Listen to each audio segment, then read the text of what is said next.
no role plays, just real. Chris and Lorenzo share 4 decades of combined experience to help you become a more effective leader. We've never really, as a workforce, spent a lot of time on making sure we're developing good leaders. We'll be able to share stories, experience, mistakes, failures, successes. This is Hacking Your Leadership. Welcome to Hacking Your Leadership. I'm Chris. And I'm Lorenzo. And Lorenzo, on this episode, I want to talk about a post that I saw from Stephen Shedletsky. If our listeners are not familiar with that name, he was our very first guest interview on the Hacking Your Leadership podcast a few years ago.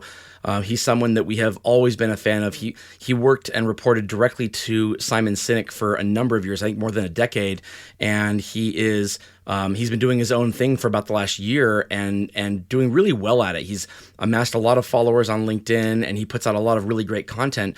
And a couple days ago, he posted something that I want to read word for word because I want to make sure he gets the credit for this because it's really good. And then I want to talk about it because I think it really has an impact on leadership. It's impacted my leadership abilities over the course of my entire career. He says, "We can be both confident and humble at the same time. Confidence is the belief that we're good, that we have strengths and value to offer. Humility is knowing and embracing our imperfection, that we always have room to improve and grow, and that we have at least something to do with the issues we experience. When we are both confident and humble, we can show up as students, we can embrace and live with a growth mindset." This hits me hard because in my career, I've gone from, at the beginning of my career in my early 20s, having leaders tell me that my confidence level combined with a lack of humility made it come off like I had an ego. And then in the latter parts of my leadership career, being told by my leaders that I'm not self-promoting enough, that a lot of people don't even know the work that I'm doing in a lot of areas, and that is hurting me. And I know in my heart that comes from a desire to never have the first thing happen again. And so it's kind of like an overcorrection. But this is something where the balance of the two is something that I've always struggled with. I think it's a good thing to talk about. Yeah, I agree. I think it's a great thing to talk about. I think a lot of times, to your point, leaders tend to get caught up in one of the two, or they have this belief that it's one or the other versus it being kind of both and applying them appropriately. If you ask people, would you want to follow somebody that lacked confidence? They would be like, no, I wouldn't want to do that, right? It's such a balance that's necessary. But again, it's more about applying it in the moment and understanding when you're a leader of people, when is the confidence needed, and when do you need to make sure that they all understand and feel comfortable knowing that somebody is in charge and somebody knows where we're going and somebody has a clear opinion, and then when are the times that as a leader you have to step back and learn from your people and put it out there and ask them for help or ask them for guidance or share the work of the team. That versus just taking all the credit for everything. So again, it's a lot of there's a lot of room to play here. So I'm excited to have the conversation. Yeah, I think it's important because the ability to over-index on one or the other, given the situation and the needs of the situation, is a really important skill to have. And the only way to do that is to have both, is to kind of be able to master both of them as opposed to letting them kind of master you. And so if I look at my own experience, if my desire to not self-promote and my inability to self-promote is rooted in this desire to not want to come off as overconfident and having a lack of humility, what that says is that I don't necessarily know how to wield the confidence in a way that will not come off as overconfident or as having an ego. And so I kind of have to dial it in a little bit too much because it's kind of like a beast that you don't want to let out of the cage because you don't know if you'll be able to get it back in again. And in leaders who have this balance done right, in leaders where they have the right level of confidence and the right level of humility, there are individual situations where they will come off as having much more confidence and much less humility, but the situation calls for that. The situation isn't one where you're supposed to get the opinions of everybody in the room, where you're supposed to lead, where you're supposed to say, this is my decision and I'm the leader and the buck stops here, and we're going to go forward with this because I'm the leader. And in situations where they require humility and a little bit lack of confidence because we're working through something together, they exude that just fine. They come off with humility and a lack of confidence, but the situation calls for that. The situation doesn't want a leader to say, I know everything to do here. They want a leader to say, you know what? We're going to get through this together and I don't necessarily have all the answers.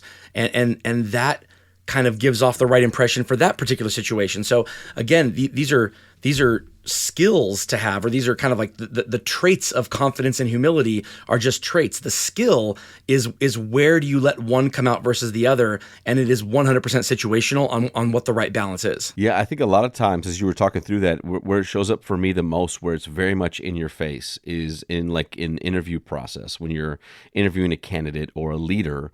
And you're asking questions where they're, saying like, do I say I enough or do I say we enough? Like, it's kind of if somebody starts it off with like, I've done a great job over the last 10 years in this organization, and I've been able to lead teams, and I've been able to, and like, it's weird to me that people would feel like, that sounds weird, because if in fact you were the leader, that's exactly what you did. And it's okay to say I, versus somebody who says like, we did a lot of work and we worked really hard. And then you're questioning like, well, did you do anything? Because now I'm projecting times when I've been a part of a team and carried all the weight and the other person didn't, right? It's just kind of, this is right in your face. And so it's interesting because that's when it comes to life to me the most. And so what I look for and what I listen for, and to give it fairness to the candidates and conversations, the questions that I ask will tend to have an opportunity for them to show up in both spaces, while not making it feel like they're having to figure out, is this the place for me to be confident and talk about the work that I did, or is this a place for me to be humble and share what type of things? So I ask questions like, in thinking of the teams that you led, like, what are you most proud of in that work? And allowing people to share their pride. And I think that that's one of those things where it's like, oh, well, I'm really proud of the fact that I was able to lead my team and give them, clarity and support and direction, so that we were able to achieve this great significant thing, right? And so you get to hear those things. You get to hear who they are as a person. Are they proud of a number, of a result, of a report? Are they proud of their people, their accomplishments, their growth? You kind of get a chance to to really see where that is. It gives you a kind of a peek into a lot of different spaces, but that's for me one of those things that I am like, it's right there. And I when I sit down with other leaders and we do maybe like a panel style interview or a group interview, that's always what I'm looking out for as well, is like what is somebody picking up on? Do they feel like they're too confident? Do they feel like they have too much humility? And why? And where were those beats in their answers that allows us to have a better, a better element of dialogue to make sure that we're getting the best talent, but that we're not being blinded by or bias with how we hear certain things and think that they meant this or that they were to that or to that. Your example there, if a person answers it right, what it shows is their ability to understand what the role of a leader is versus what the role of a contributor on a team is. And so if I'm a leader of people and I want to say in an interview that the team of people that I led achieved 15% comparable sales growth year over year for the last 4 years in a row. And if I say we achieved it, what it sounds like is I'm trying to de-risk the fact that I didn't do as much. But if I say I achieved it, it sounds like I'm trying to take credit for the work that a lot of other people did, when in actuality, I didn't achieve that. The team did achieve that. And so I think the right way to go about that, the right kind of balance between the two, is to talk about what your role is as the leader. So actually using the words, I led a team of people who achieved 15% comparable sales growth over the last 4 years. What you're saying is that, no, I wasn't the one out there talking to every client, every customer, achieving 15% growth. My team did. But to say we did implies kind of like a sharing of the responsibility and a sharing of the rewards, which is what you do when you're talking to your team directly. That's what the leader does when they talk to the team directly. They say, this is what we did. When you're talking to somebody else about it, you need to talk about who you are as the leader of the team without making it seem like you did it all, but without making it seem like you are trying to come off with so much humility that you don't have the confidence to say, you know what, I did this. I absolutely did this, and my leadership skills got us there. And so I led a team of people who did this, and this is how I did it. I met with every employee, once a week, once a quarter, once a month, whatever it was. We talked about what the numbers meant and what they're doing specifically in their behaviors. And I watched half my team go from low performing to high performing in a short period of time. And that's how we did it. So talking about your role as the leader is very important, and you don't have to de-risk it by making it sound like we all did this together.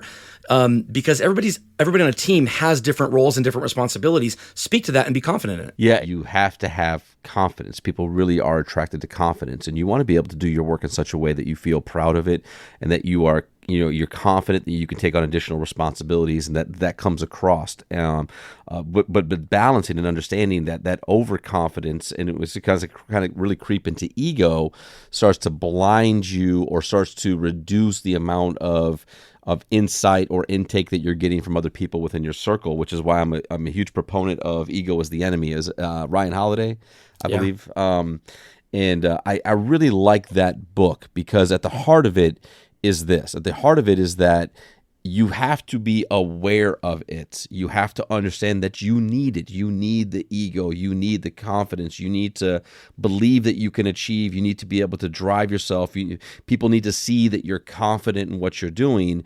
But if you spend too much time there and you don't take the chance to step back a little bit, or if you allow your circle to grow in such a way that all it's doing is feeding your ego and telling you how great you are, you're not bringing in contrarian opinions, and you're not looking to be curious or interested in somebody else who may see it differently or wants to have a dialogue or debate with you, how dangerous that becomes. But I think sometimes people read the title, they read the book, and the takeaway is like, ego is bad, and you can't. No, actually, that's not the point of this. The point of this is that you have to have it. You need to utilize it. It's really important to get things done. But once you start to lose the self-awareness, once you're not considering what are you learning? What are you doing? Which is what I think is I think some of the greatest leaders that I've ever worked for are also always learning something that challenges them. They're talking about something like, I just started doing this. I had to learn this. I had no idea what the hell I was doing. And they share these things, and they're doing stuff that pushes them to be a beginner. And I think that that's one of the things that people love about martial arts and jiu-jitsu, is that you're always being challenged, and there's always somebody better, and you're aware of it. And even when you're the greatest in the world champion, you look at your mentors or those that taught you, and you're like, yeah, but if they really wanted to, they could jump into this competition and beat me, because they brought me along and they've taught me. And so I just think that those lessons are so important. That when you're trying to find the balance of humility and confidence, look in your circle. And do you have people that both share and celebrate you as you're learning and growing and being successful? And then do you have people that challenge you, that are honest with you, that are transparent, that point out your mistakes because they want you to be better? And are you making sure that you balance that dialogue throughout the week, throughout the month, and that you're a part of those things, so that you're not getting blinded one way or the other? Yeah, I mean, you said it right there. Do you have people that challenge you? Because what it comes down to, if your confidence level is too high and your humility is too low, what you will find is that no one challenges you.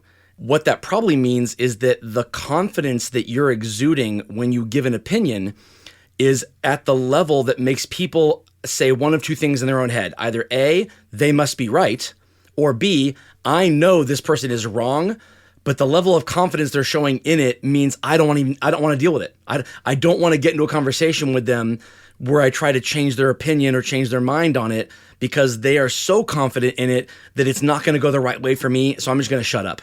Mm-hmm. And neither is a good thing. Neither is good. If you're a leader, you want people to see something in what you're doing and go, ooh, that's not right, and to point it out.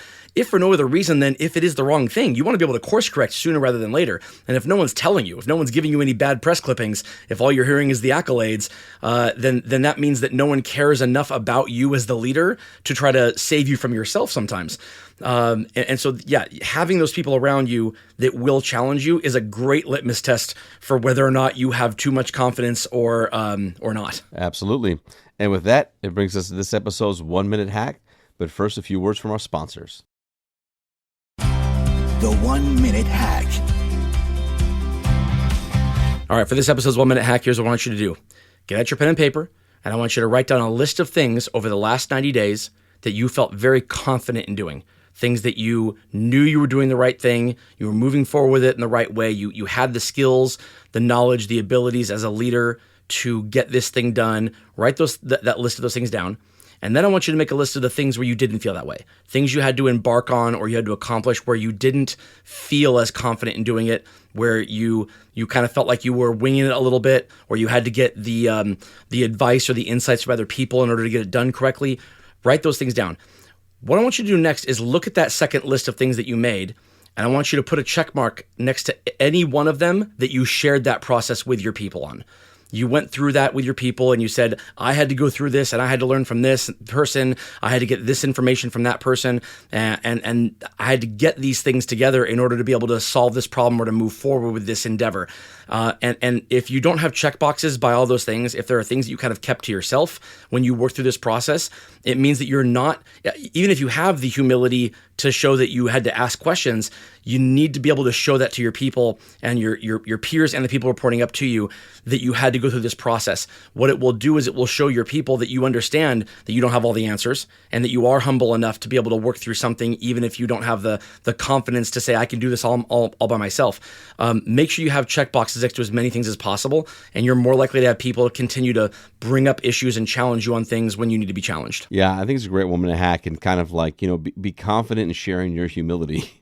Right. like make sure that you go out of the way. And I think really, really great leaders that I've had have always been ones that have said, hey, yeah, like I have no idea actually, or you know what, I had to learn that lesson myself, or like they're very much very public and upfront with places they've been, things that they've learned, whether it was with you or someone else or last weekend. Like there's always this dialogue around them learning and them wanting to do better. Or if I'm stuck in something, that they're just like, hey, I remember the exact same happened to me. Same thing happened to me.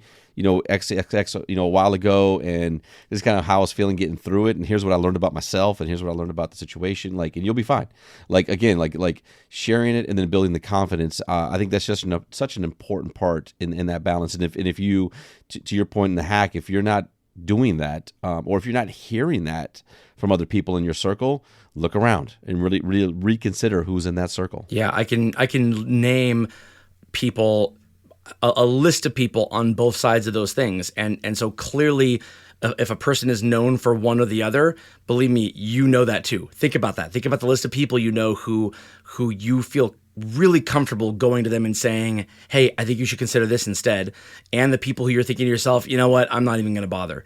You don't want to be on that second list. You want to be on the first list. And if you don't have a lot of examples of where you have made that relationship happen with somebody where they understand this from you, it is a very intentional thing. And if you're not doing it, then you will be seen as the kind of person who, somebody shouldn't challenge, or they shouldn't put forth a competing opinion because it's just not worth it. Absolutely.